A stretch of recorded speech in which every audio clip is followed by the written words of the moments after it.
Aircon ni ada masalah, M dia tinggi. Pakai 1 horsepower ibarat 1.5. Okey, 6M lebih, 6.7, 6.8 something abang ah. Dia baru saja servis. Sekarang kita tengok dia pergi servis cuci, masih elok, tak kotak, tak masalah.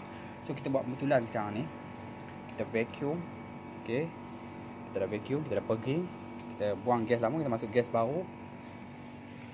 Keadaan semasa bang. Keadaan semasa sekarang ni 130 bang. 130 bang. Okey. 130 PSI. Dia cantik, dia stabil. Okey. Current dia pula 4.5, 4.6. 4.5, 4.6 kat sini bang Okey.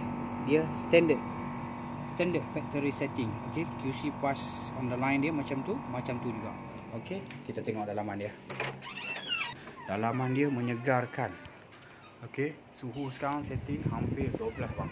Which 12 sebab kita dekat lah. Sebab kita dekat. Okey, temperature semasa kita setting bang. Paling maksimum sejuk ialah 16. Okey. Ini dia bang. Ini barang dia. Masalah selesai bang. Okey. Jangan lupa solat, jangan lupa solawat.